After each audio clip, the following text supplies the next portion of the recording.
ఒరవడి దిద్దింది మన సిద్దిపేట.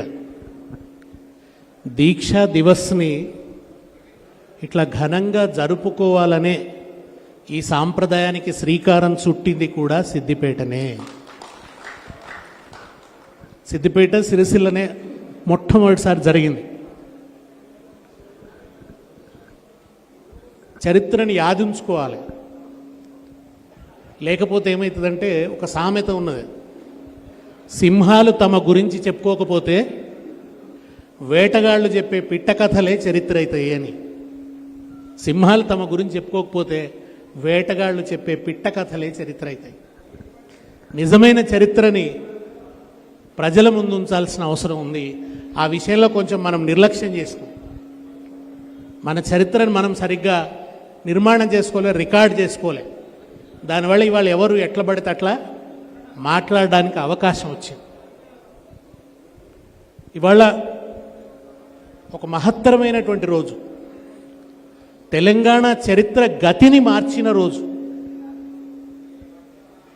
ఎప్పటికీ విజయతీరం చేరని ఉద్యమాన్ని విజయతీరం చేరే దిశగా 69లో ఉద్యమం అర్ధాంతరంగా ఆగిపోయింది.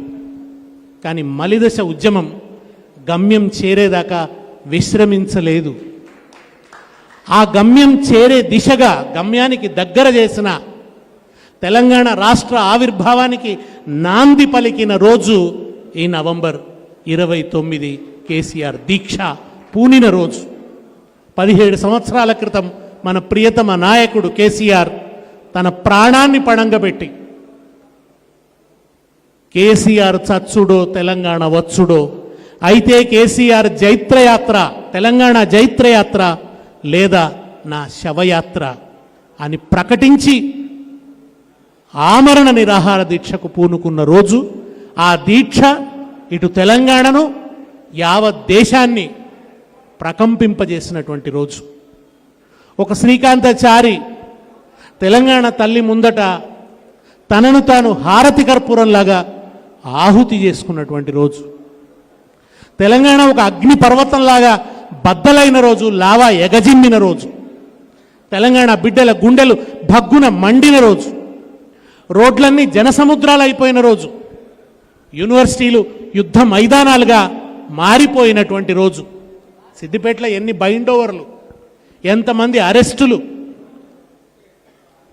ఎంత ఒక కాన్సన్ట్రేషన్ క్యాంప్ లాగా సిద్దిపేటను మార్చేసి ఎక్కడి నుంచి కూడా మనుషులు దీక్షాస్థలి దగ్గరికి రాకుండా ఇనుప కంచెలేసి మనిషి దగ్గరికి రానివ్వకుండా రంగదాంపల్లికి వచ్చే తొవ్వలన్నీ బంద్ పెట్టినా వేల మంది వచ్చిండ్రు,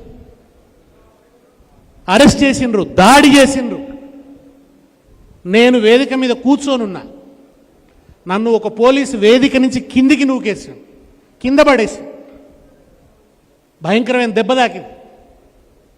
అంత దుర్మార్గంగా అవమానిస్తూ అణచివేస్తూ కాంగ్రెస్ ప్రభుత్వం ఉక్కు పాదంతో తెలంగాణనంతా కూడా రాక్షస పాదంతో అణిచివేయాలని చూసినటువంటి రోజు 29 నవంబర్. ఈ దీక్ష తెలంగాణ ప్రజల్ని ఒకటి చేసింది. ఈ దీక్ష కాంగ్రెస్ ప్రభుత్వం ఎంత కర్కోటకమైందో ప్రజల ముందు పెట్టింది.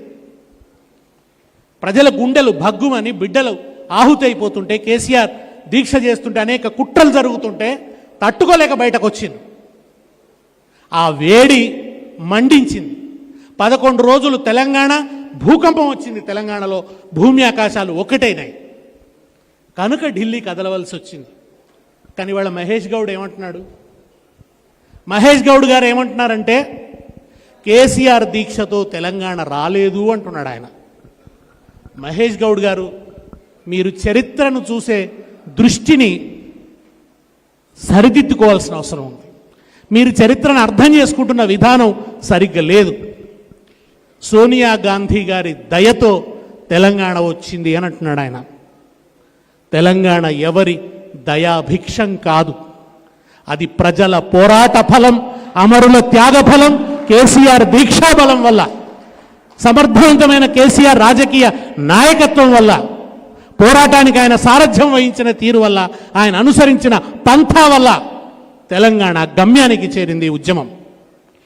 ఇవాళ మహేష్ గౌడ్ గారు మీరు చెప్తుంది ఎట్లుందంటే ఎప్పుడు కూడా చరిత్రలో ఉద్యమాలు పాలకుల దయచేత పరిష్కారం కాలే.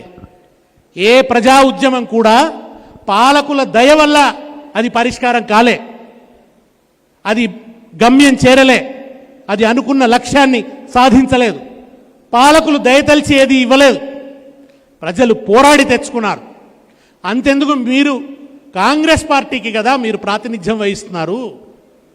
ఆ కాంగ్రెస్ పార్టీ ఆనాడు జాతీయోద్యమంలో గాంధీ నెహ్రూల సారథ్యంలో పోరాడితే తెలంగాణ భారతదేశానికి స్వాతంత్రం వచ్చిందా? భారతీయులు చేసిన అనన్య సామాన్యమైన త్యాగాల వల్ల ఒక లాలా లజపత్ రాయ్ని బ్రిటిష్ వాళ్ళు లాఠీలతో కొడితే ఆ దెబ్బలకు చనిపోయిండు ఆయన. చనిపోతున్నప్పుడు ఆయన ఒక మాట అన్నాడు, నన్ను కొట్టిన ప్రతి దెబ్బ బ్రిటిష్ ప్రభుత్వపు శవపేటికకు కొట్టే చివరి మేకు దెబ్బలైతాయని అన్నాడు ఆయన.